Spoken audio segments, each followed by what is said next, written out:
Hey, man. What's up, Ivan? How you doing, dude? Doing all right. You got me? Got the mic? I'm all good, brother. You hear me okay? Cool, man. Yeah, perfect. Perfect. All right, cool. Great, great. I'm going to warn you in advance. Somebody might have scheduled a delivery for me somewhere right around the next minute or two. If that happens, I'll be back really soon, but I apologize for that. They didn't ask me what time would be convenient. No, you're all good, dude. Thanks for hopping on with it. Thanks for doing this, man. It's an honor to zoom in with you. Man, my pleasure. Thank you so much for having me. So, Ivan, man, I was looking through your book that you sent over to me. You have lived one heck of a life, isn't that right, pal? Well, it's been interesting. Yeah, I've done some things. Got a cool photo album out of it. That's about it. Yeah, but I But think, it's but I yeah. think, but I think photo albums and photos tell the story of themselves, right? Because either you're either a very rich and lucky person that you got to meet these people, or there's another interesting behind the scenes story about it. That's what's so great about pictures is you don't know the story. And so you have some. Right. I was looking through some of them, and you've got some with Ozzy, you've got some with D. Snyder, Meatloaf. I mean, Charlie Daniels, Wynonna, and one of my heroes, Gene Simmons from Gene Kiss, Simmons, yeah. or how he Yeah, yeah. says it, The Gene man. Simmons of Kiss. but but man, so Ivan Bodley, you are a bass player and music director. This is how you put it: music director to stars. And I want to do music stars to rock stars, country rock stars, musical legends. And you've performed with over 50 rock and roll Hall of Famers, which Well, we're I gonna got I got to stop you there. I got to sure stop you right there. They went up to 52 last week. 52. What two were those that happened last week?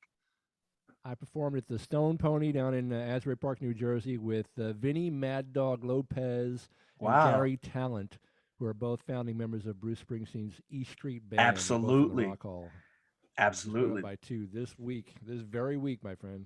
Congratulations, brother. Now over 50 rock and roll Hall of Famers, man. But I want to get to I want to get to all this. I want to get to your book.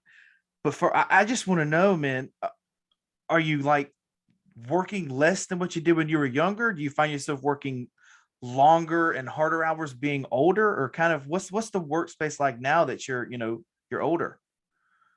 I appreciate you acknowledging my experience in the industry, but I don't feel I'm not ready to retire yet. So no, I'm probably working as hard as I ever did. Like I said, that stat that I've been accruing that statistic about the number of Rock and Roll Hall of Famers. I've been working on that for 30 years. So the fact that it's still increasing this year is like, all right, I'm still out there doing it very actively. And last week I was exhausted. I think I had 6 gigs in 4 days or 5 days, something like that. So there's still a lot of hard driving miles on the road. There's still a lot of new material to learn. That show that I was telling you about at the Stone Pony, they were two of 10 artists we back up that night doing like 2 or 3 songs each.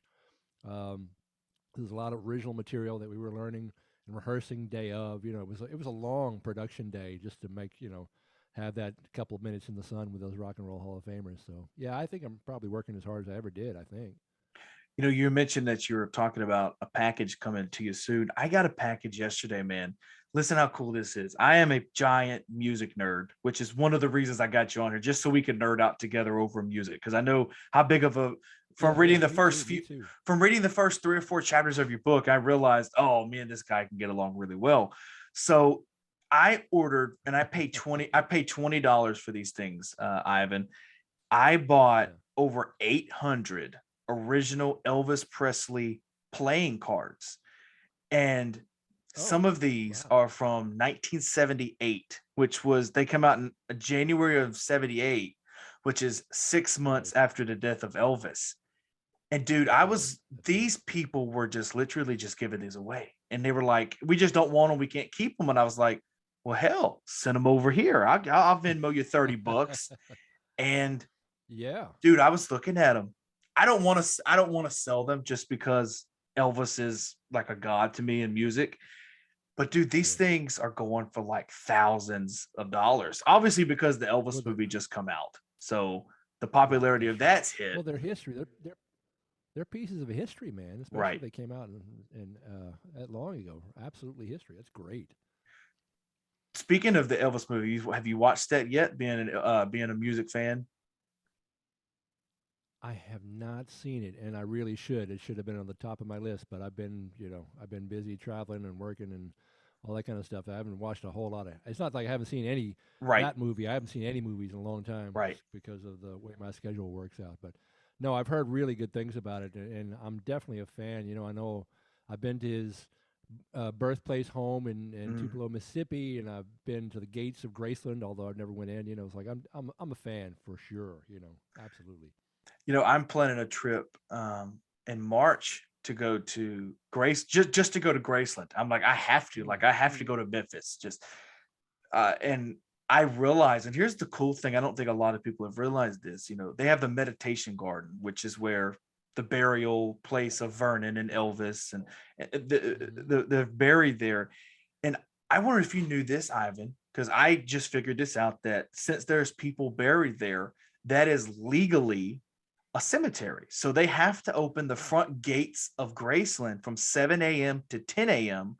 6 days a week. So that's interesting. once you do the Graceland tour, you can't walk on the driveway, you can't touch the gates.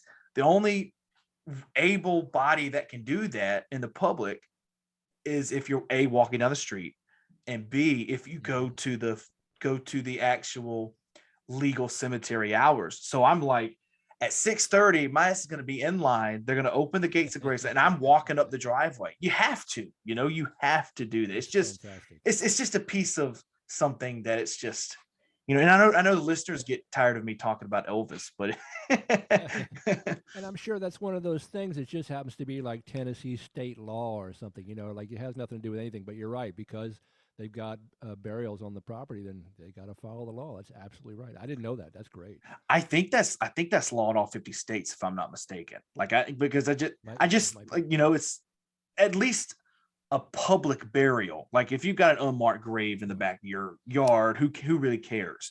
But I think just Right. because it'd be the same thing with Michael Jackson. I think if Michael Jackson was Hmm. buried somewhere on the property, that would have to be a legal sim, unless they could get something in writing, saying that no one's allowed, yada yada. But yeah, I think it's I Right. think it's Right. I think that's the legalities in all 50 states, if I'm not mistaken. That's so interesting. I had no idea. That never would have occurred to me in 1,000 years. That's great. Wow. I hope you get to see it. I really do. That'd be fantastic. Oh, I 100% I'm going to. It's not one of those that I'm going. And You're because going. there's a couple things, like, for you. What was one thing that you realized when you were going into the music business that you had to do, just because you're such a fan and a nerd of music? Wow, that's so interesting. You're absolutely right. I started out as a record collector. That's what started, Yeah. collecting vinyl. That's what got me into the whole thing, just 45s and LPs.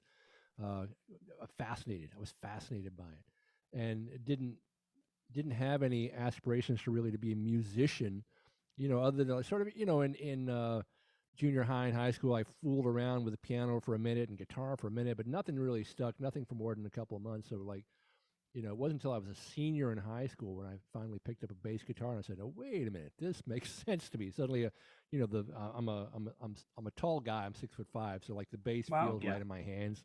It's just like it's a large instrument kind of thing, and because I had become such a music nerd already and a record collector, I had this desire to sort of be in that creative process with the people who are making these records that I love so much, and I figured that's possibly my gateway in, and then later on, once I decided, I went to because I was a senior in high school. When I went off to college, I was in no way in shape to go like, oh, I'm going to be a music major. I just started. I had no, you know, reason to believe that that was something that was going to be a lifelong pursuit at the time. So I started out college as a biomedical engineering major for 2 years, and then I ended up graduating with a psychology degree down in New Orleans, and went from that into the music business, into the record company. I started working for Epic Records, which was part of the CBS umbrella, then became part of the Sony umbrella.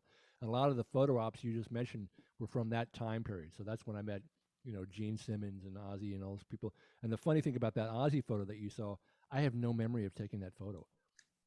And I don't know how you don't remember meeting Ozzy Osbourne, but it was just like it was part of a record company press event somewhere. I know it was in Los Angeles, like that's where I worked in the record office out in Los Angeles, but I had no idea. I found that photo about 2 or 3 years ago in my dad's attic, and I was shocked. I was like, "Wow, how, how do I not remember meeting Ozzy?" And there was another picture of me and Alice Cooper. No memory. I have no Yeah. memory of meeting Alice Cooper, and I like it's that. So to me, that's just sort of shows, the ephemeral nature of those kind of souvenirs. But fortunately, because I was in the publicity office at Epic Records, I understood early on the value of those photos, the reprint value, like those. So part of our job at the record company was like we would hire a photographer to stand backstage at the concert, and after the concert, the artist would be in the room, and then we would walk in the radio station guy, we would walk in the record store guy, and one by one, click, take a photo, walk them out, one by one, click, and then at the end of that little process, I would jump in there, and go, oh, let me get one for me, click, and we would send those photos out to the record store people, the radio station people, and it would give them a personal connection to the artist, and therefore want to help them promote the artist on their station or in their store or whatever. It was a promotional tool, and I recognized that early on, and also the collectible nature of it for myself. So I started collecting those photos back then, and then when I decided to get into the playing side of things, went back to music school and did that whole thing. I put all those photos, I put them on the side because I said, all right, these are not people that I've ever worked with musically. They're only people that I worked with on the business side. So in my mind, they didn't count somehow. Like the fact that I'd met these people didn't count. So I was kind of starting from zero. And then when I started working with Rock and Roll Hall of Famers as a musician, started with the Shirelles, I started with Bo Diddley, I started with people like that, Then when I got photos with those people, I was like, all right, these photos, these count. These are my real, my legacy, quote unquote, so to speak. And then, like I said, about 3 years ago, I was going through a box in my dad's attic, and I found all those photos from the record company days. I was like, you know what? These count. They're interesting. They're artifacts of my history, even though they're not necessarily people that I played with. But man, they're fun photos to look at. As you saw, they're really interesting. Yeah, I'm going to go back because you touched on you majored in psychology, and then Right. kind of explain how you major in psychology and how do you get into the door with Epic Records? How does that happen? Well, what was happening in my college days is, I was in engineering school, and I'm looking around at my classmates, and they were all kind of like ROTC type people. They were all going into the army to work off their Right. college debt, and that wasn't my scene, man. I was like, I was like the musician, hippy dippy type back in those days. So I decided that that department wasn't really for me. But the arts and sciences college, I had an interest in psychology, so I just transferred over there. But what was happening the entire 4 years I was there, what was really happening under the scenes here, my freshman year, I became music director of the college radio station. And this is a 1,500-watt broadcast station in New Orleans that had a potential listenership coverage of 1 million people. Of course, 1 million people weren't listening to it, but I mean, Right. it reached all of Greater New Orleans. And I became a drive time air DJ. I became the music director. So what my job was being a liaison with the record labels to get their product on the air and to report back to them what we were playing, what was being well received, what was getting requests. And then when their artists would come through town, it was my job to coordinate, have them come to the station and do a guest spot, an interview to promote their concert or whatever they were doing that day. So through that, that's where I got a lot of those photos you saw from the old days too, even before the record company days, from the radio station days. And then after I graduated school, I had all these contacts with all these record label people. So that's when I moved to New York and I said, well, how can I get a job in the music business at the record label? And I spent about 3 months knocking on doors and handing out resumes and, making coffee for people and whatever I needed, making copies and everything I needed to do. And I finally landed a gig with Epic, where I was answering phones and making copies and kind of worked my way up through the ranks there until I became, at the end of it, I was manager. I had a title. I was manager of West Coast publicity for Epic, Portrait, and CBS Associated Labels. And I had a little junior Amex card and the whole thing. I was like, I got in there, and it was great. And then about 3 years into it, I realized that the music business has nothing to do with music at all. Right. It's a marketing company. They could Exactly. be selling soap. They could be selling shoes, and they're genius at it. They're great at it. But I was interested in the creative aspect, so that's when I dropped out of the business, gave back my expense account, gave back the Amex card, took a real leap of faith, and I played music for about another year and a half on my own before I realized, like, if I'm going to really do this, I'm going to have to go to school and get officially educated, go to music school and fill in the gaps, because I've been playing, since I'm senior in high school, whatever. So I had some knowledge, some practical knowledge from playing, but I didn't have names to face. I didn't know what any of the names of the chords were, or the scales, or any of that kind of stuff. So that's when I went to Berklee College of Music in Boston and really put names to faces and built up the foundation that I needed to come try. Again, I say try to be a professional in New York City, because there's no guarantee that if you graduated from music school that you're going to make a dime playing music. And I have my Berklee diploma. It's in a desk drawer right here. I can show it to you, and you'll be the first person that's seen it in 30 years. Not one person has ever asked to see your music degree. They don't care. They want to know, can you play?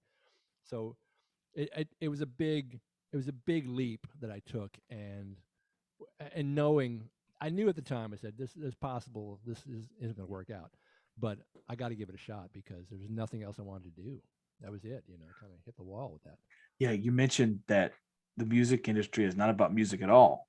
It's kind of like it's kind of like McDonald's. They're not a restaurant business. They are a real estate business. They sell property, and they just so happen to sell food, but they make 10 times more money selling their properties.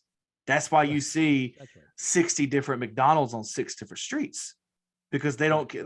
When Ray Kroc came in and basically changed the whole dynamic of what the McDonald's brothers were doing, it became a real estate business, and it's been that today. And I think that's what's keeping it afloat. That's why it's nationwide. That's why it's everywhere.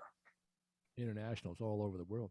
And by the same token, Jimmy Buffett is a billionaire with a B. Right. Because of Margaritaville. Not for music. Not for music. Not for music. He's already got the seed money. He was having hit records, but now he went into the real estate business. There it is. Hold on one second. Sorry about that. You're all good. My apologies. No. There we go. Okay, cool. No, you're cool. So yeah, like we said, Buffett became a real estate mogul, and that's where he made his billions of dollars. But he got the seed money from son of a sailor.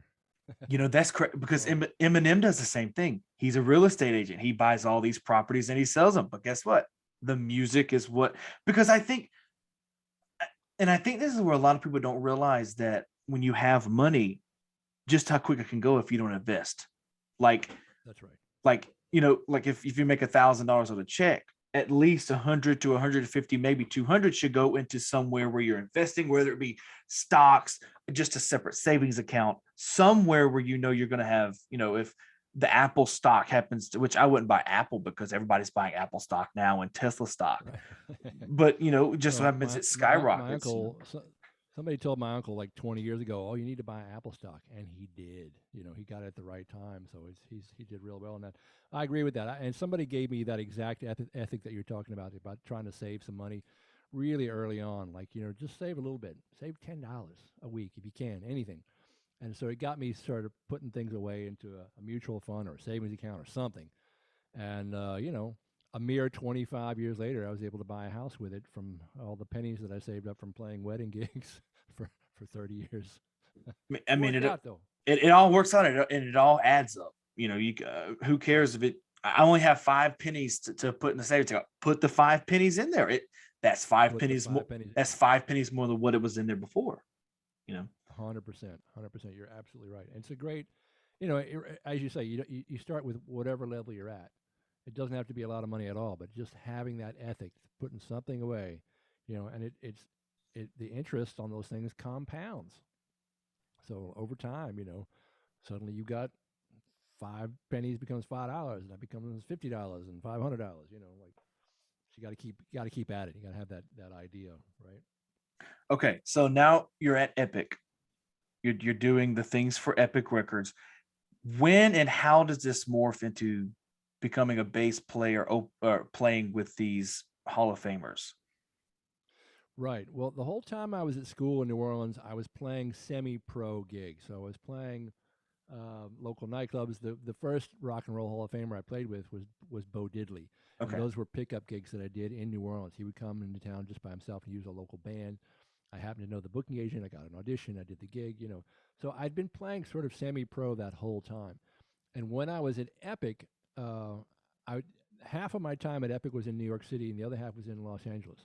And when I moved to Los Angeles, I was walking down Hollywood Boulevard, as one does, and I walked by the front door of the Musicians Institute, which is where they have GIT and Right. BIT and all those technical schools.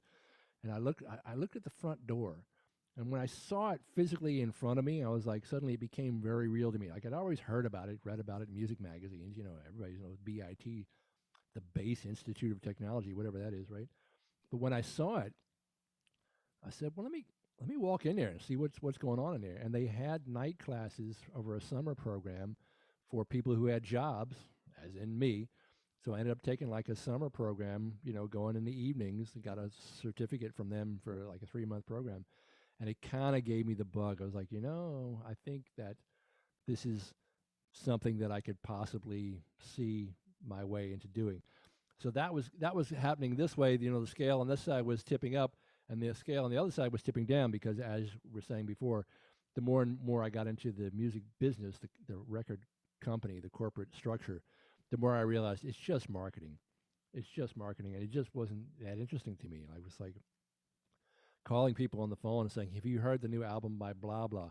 And the new album by blah blah is not any good, but it's your job to go out and what I called it making an exercise in extolling virtue. So when I would get an album across my desk, it was a new album by some band that we've never heard of, let's say, and I'm putting it on and I'm thinking to myself, all right, I don't like this record, but somebody likes it. I have to figure out who it might just be the lead singer's mom. Might be the only person who likes this record. It might be Right. awful. But my job was to then write like a biography or press release that sort of extolled the virtues of that record, whatever it was. And it was a good exercise too. It was a good way to sort of think about, positivity and marketing and all that stuff. But like I said, it was marketing, and I didn't find it very creative or interesting. So after, I think I was in 3 years top to bottom. I just quit. I handed my notice. Who were some of the? Well, I should ask this. I'm not going to ask what I was going to ask, but I'll say, what was one of the best pieces of advice that you got from any of the Hall of Famers that you've opened up for that just sticks in your mind? Uh, it's been a lot because some of these artists are people that I've worked with one time, like the guys last week in the E Street Band. I played with them a good 10 minutes each, and I'll probably never see him again. Um, and some of them, like Sam Moore from Sam and Dave, I was his music director on the road for 13 years. So he's like a second dad to me. Like I call him every year for Father's Day and his birthday. That's just the kind of relationship that we have. I remember one thing that was kind of funny, but it really stuck with me is Charlie Thomas, who is in the Hall of Fame. He's the original member of the Drifters. Right. I think he's 82 years old this year, but this is about 15 years ago. We're at a gig in Myrtle Beach, South Carolina, and we just did the sound check, and we're getting in the van. We're about ready to go back to the hotel, change our clothes, get ready to do the show, right? And we're getting in the van, and Charlie looks at me and says, Ivan, I don't want you to remember, wherever you are, wherever you go in this world, you got Charlie Thomas with you. And I was like, thanks, Charlie. I appreciate that. I don't know what it means, but I appreciate it, and it's stuck with me ever since. Like, you got Charlie Thomas with you. Like, he's just sending me off into the world with his love behind me. I just thought that was really sweet and fabulous. What was Ivan? What was some of your motivation for fame, like to be famous or to just to be known? I shouldn't say famous. Maybe just to be Right. known. What was the motivation for that? Well, it started really early, because the first high school talent show I played, in senior year of high school, the gymnasium full of like 600 kids screaming in appreciation and love of the music as we were playing rock and roll covers. You know, they loved it. It was like, and this is a school full of people who actively hated me and were hazing me, and it was just it was a really tough time for me. So I was like, well, that is a definite change from anything that I've experienced my entire high school career up until now. Like, people are showing appreciation for what I'm doing. So I said, maybe I need to go, try to recapture some of that going forward. Um, and then sort of as I've traveled through life and the business, and as a player and also as a publicity person, like, fame is a real tenuous thing. You realize, sort of like, no matter how famous you are, like, if you're Justin Bieber or whoever, you've got 200 million hits on YouTube or whatever, that means that in the United States, what is it, like 330 million people in the States? If you got 200 million hits on YouTube, that means there's possibly another 130 million people who don't know who you are and don't care. So yeah, he's as famous as it gets, but my parents would never have known him. Grandparents, they don't know him. My aunts, nobody, they don't know him. So I realized that early on too. Like, fame is very relative. Like when I would play at when I was sub on the Broadway show Rock of Ages, which is like the 80s rock hair musical. Right. We would the band was on stage. We were on stage in costume, in makeup, and so the audience was watching us. It was like 1,000 people watch you do the show. When he came out the stage door after the show, people would go, "Yay!" and they would want you to sign their autographs sometimes on the playbill or take a picture with them sometimes. But you were recognized. You were famous among that 1,000 people, and you were famous right up until you turned the corner on 7th Avenue. Right. And then you immediately back into obscurity again. So it's a very relative, very tenuous thing. It's crazy because, like, there's new thing TikTok happening, and there are people that will just look at these TikTok people and go, "Oh my God, I can't wait to meet them." But then they're just famous to this relative 1.2 million followers that they have. Otherwise, there's 60 million other people watching their TikToks that have no clue who they are. It's like That's right. It's like Michael Jackson. Like, I will say this to the end of days. I don't know if you want to be famous. Maybe being known is fine, but you don't ever want to be known like Michael Jackson was known or famous, because I always knew it was crazy. Then I read the Bodyguard book. His bodyguards wrote a book about what it was like in his last years. And just in the last years was absolutely freaking nuts. And I was like, in your last 2 years, there's no way. Like, this guy could not leave his house without a disguise. Right. You can't And go even in the anywhere. disguise, That's and right. even in the disguise, they knew who he was. Like, it was, he had fans camping out in front of his house. That to me is bonkers. Like there's no way you would want to be that famous. And is there anybody today that is that famous? Because first it was what? It was Elvis. Then you could argue, say, the Beatles, and then Michael Jackson. I think that's really the only big three superstars that we've had in today's world. Like, I don't think there's anyone that big today. I think something happens also, like when either the band breaks up or they pass away too. They kind of get lionized. Like, Elvis, as popular as he was, and he was hugely popular. Right. When he passed away, suddenly his iconography went around the world. Like, his estate, thanks to Priscilla's management, is worth way more now than it ever was when he was alive. And that's sort of like brand marketing, because there are companies that hold the rights to and exploit the brands of, like, Marilyn Monroe and James Dean and Elvis. Like, they're sort of like their brands. So maybe one day, when Justin Bieber is no longer on this earth, we're going to realize, he could get lionized in that way, or Britney Spears. I mean, there's certainly really popular artists, Beyonce, people like that are huge in the business, but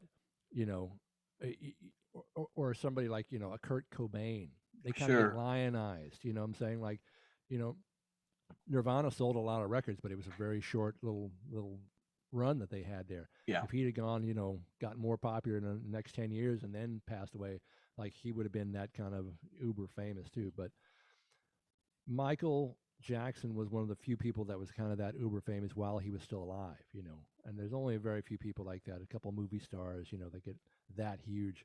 It's very unusual, and as you say, probably not what you want day to day living your life. That's Yeah, not a great way to live. it's people are like, yeah, I want money. Sure, money may solve your problems of how am I going to pay the bill, but you saw with Michael Jackson that he was depressed. The guy that was a depressed Oh yeah. guy. He was so because he could do nothing. So it's like he had money, he could do what he wanted to, up until the end, where we all know the story. He went broke, but yes, he had money, but he was still the same depressed guy that he was growing up.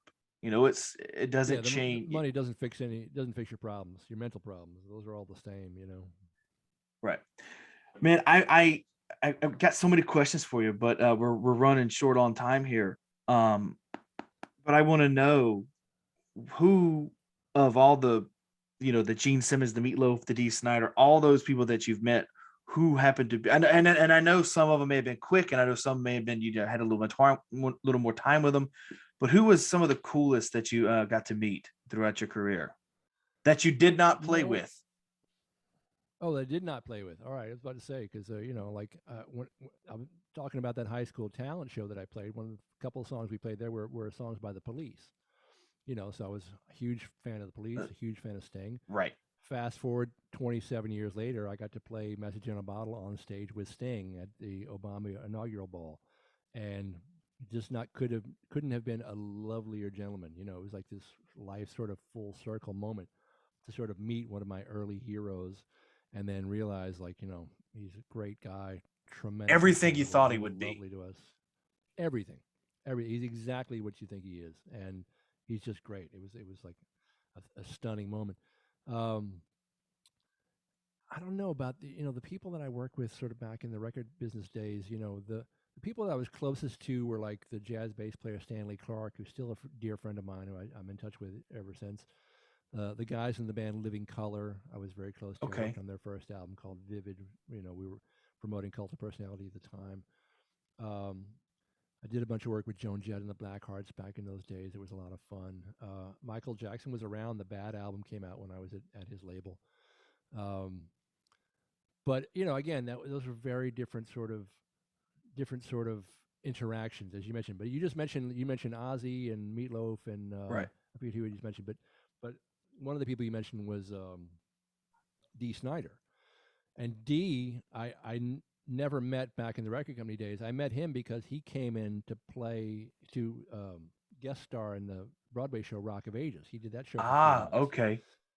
So I actually got to perform with D, and I think there were two of Twisted Sister's songs in the show, and his character didn't sing either of those songs. So he was on stage singing other '80s rock covers, but he was immediately a cool guy, and he's a band guy. He's been in a band his whole life since the '70s. So when he was in the building, hanging out with the actors and trying to learn his choreography and his lines and his blocking, whenever he had a break, he would come down to the basement where the band was because he wanted to hang out with the band because he could relate to us, because we knew about guitars and drums and crap like that. So, he was just a super, super guy, great singer, interesting guy, really funny guy, So, yeah, I enjoyed meeting him a lot, working with him too. Yeah. You mentioned working on In Living Colors Vivid. What what did you do in the background of producing and making that album? Kind of how did you get involved in that? Well, like I said, my title at the record company at the time was publicist, manager Right. of publicity. Right. So when the product was delivered to the label, my job was to then write the press releases, write the artist biographies, send them out to mostly print media, get them out to the newspapers, and then the publicity department was also responsible for like talk show appearances and stuff like that. Some of the big shows, my bosses tend to be the liaisons with, but I was certainly around and involved with them. I got to watch David Letterman from the audience a couple of times and stuff like that when we would have our artists over there. So that was our job. The promotions department, they were the ones trying to get the records played on radio playlists. We were the ones trying to get our artists interviewed in the media to sort of like not free marketing, but not like paid advertisements. We were trying to get them, people to talk about them. Again, syndicated radio, newspapers, print media, talk show appearances. That was our job. So my job was to try and get Living Color in front of TV cameras and in front of newspaper reporters' microphones as much as possible. And we had a Because lot of success with them. They did really well. because these guys were unknown at the time. They were just up and coming bands. So I want to know, you saw it from, people may not care about this album Vivid, people may not care about the band Living Color, but I have this my job to write and review this album and put it all out there. So when Cult of Personality takes off, Right. what was the atmosphere like then? Because obviously it come off, and this in Living Color was gigantic after that. Well, I tell you, the story I was telling you about doing some unknown band that I didn't like did not apply to Living Color. I loved Living Color. The Right. first time I heard them, it was like a cross between Led Zeppelin and Parliament Funkadelic. It was unbelievable and undeniable. I remember seeing them first in 1986 play at the Ritz. I was like, whoa, these guys are really good. They're really interesting. Nobody sounds like them. Nobody's writing stuff like them. So for me, it was a pleasure and an honor and a privilege too. But that said, some political things had to happen in the corporate structure for them to sort of get their full, promotional due behind them. And what I recall from those times was that particular quarter, that record was out for a while before it hit. Like we didn't, the record company didn't really know what to do with it. They weren't sure what to do with it. And Living Color, the band, had shot the video for Cult of Personality on their own and had given it to MTV. And MTV was like, this is amazing. Visually, sonically, it's great. So it started to kind of take off on its own a little bit. But what also happened that particular quarter of whatever year that was, 88, 89, I forget what it was,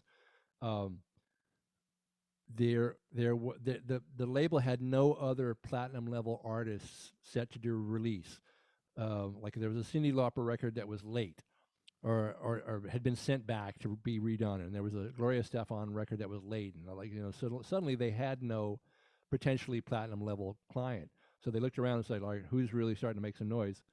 Living Color. Like suddenly, like all the resources of this giant corporation, the Sony Music Corporation, all suddenly pointed at Living Color that day and said, all right, we're pulling out all the stops. We're promoting this all over the place, all over the country, and you see what happened. It exploded, without their talent and unique vision, that may or may not have happened to the same level that it did, but it was so interesting and so unique that when it finally got the full attention of the major label, it really went great guns, and it was a great thing to watch. I was really proud to be a part of it. Now, if your answer to the next question is in Living Color, then let it be in Living Color. But when you were there, you mentioned that you were there for 3 years with Sony, Right. and Epic Records. So when you're there, we mentioned that you're writing these albums for unknown people, unknown artists, unknown bands. What was that band or artist that when you were there, they were unknown, and then once they hit, they really hit, and it sent the record company into a spiral with like, oh my God, we didn't realize it was going to be this big. They're running around like chickens with their heads cut off professionally. They were pretty deliberate about things. Like they knew because we got a sales report print out every week, so we knew like Okay. suddenly like the new Cheap Trick record is like exploding in Detroit. Like we knew granularly where things were going, and it was like, okay, so that's happening. Now we got to put our resources against, to bolster that. Like because when things started to happen organically, excuse me, when things started to happen organically like that, the marketing people were smart enough to know, okay, if we put a little more advertising dollars behind that record with radio ads, print ads, whatever in that market where it's already taken off, then it's going to really jump double digits. And also the same thing by the same token, if they knew the new Cheap Trick record was on fire in Detroit, you call the radio station in Tampa. You go, hey man, Detroit's all over you, man. They're beating you. So what are you going to do about that? So it became like this sort of like very deliberate process where things, these days, Clear Channel iHeartRadio tends to have one format which goes across the entire country. Right. But in those days, it was station by station, market by market, and I don't think things tended to get away from Sony Music Corporation, but Living Color was definitely an example of something that they didn't expect to be as big as it was initially. And then once they saw it starting to go, and again, once the corporate structure was ready to have, them succeed in the way that they did, they really put all their muscle behind it, and it exploded. It was great.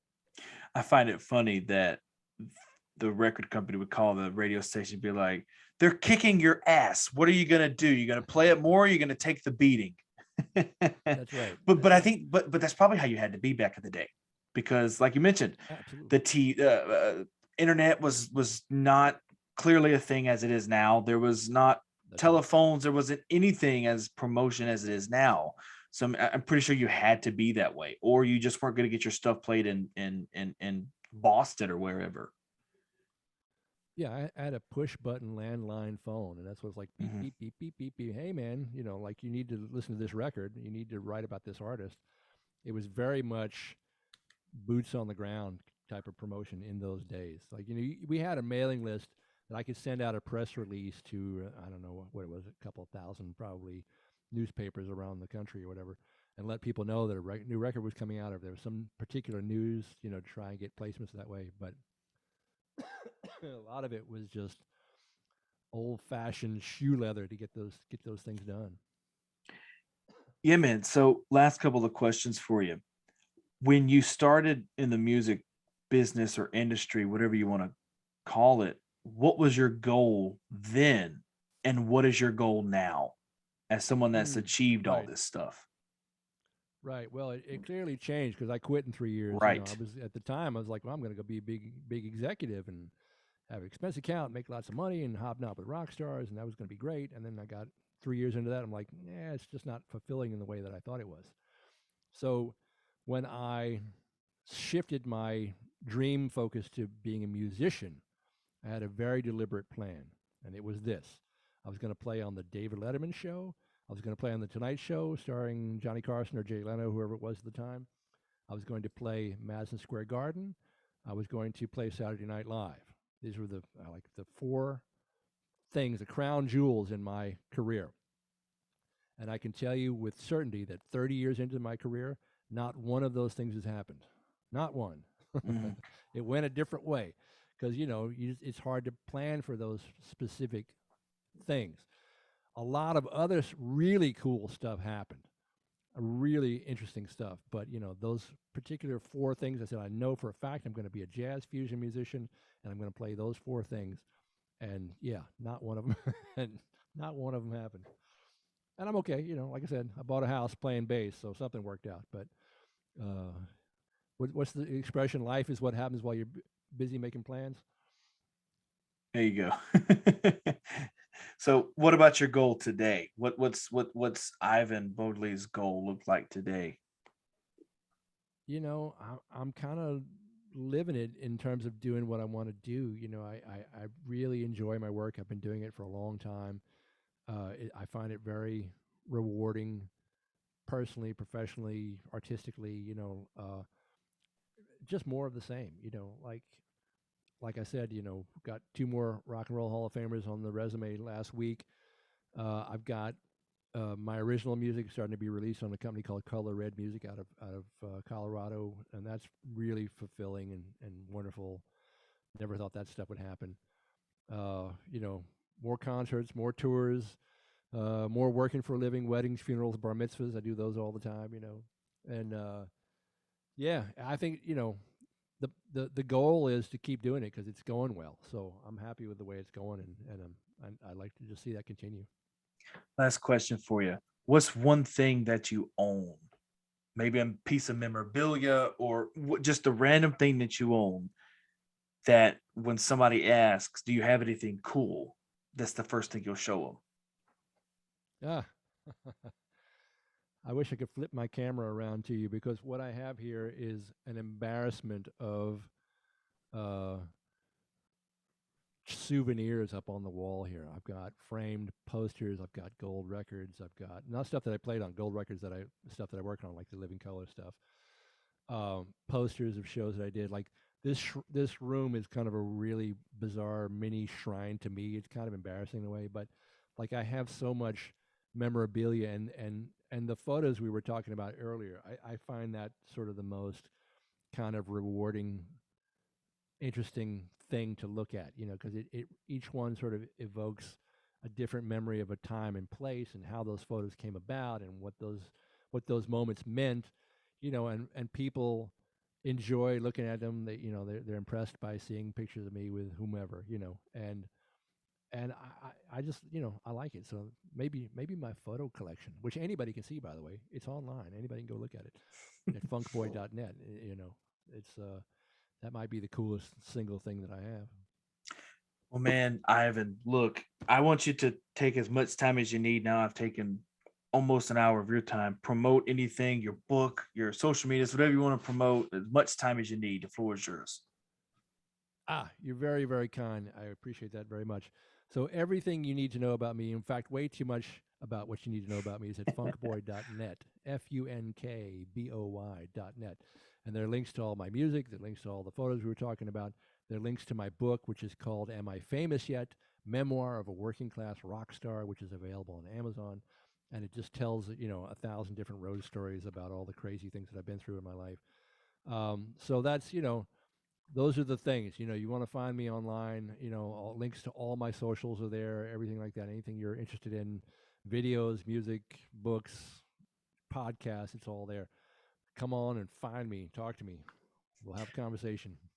Ivan, I appreciate you so much doing this, brother. I know this is probably the worst interview you'll ever have because I ask stupid questions. But I thank you for coming on and spending your hour with me, your evening with me. Man, my pleasure. I really appreciate you introducing me to your friends, because I'm sure there are people that are watching you who I have not yet met, and I'm excited to meet them all. Very cool. All right, Ivan, you have a good one, brother. Thank you. Right on. Thanks. You too, bud. See you later.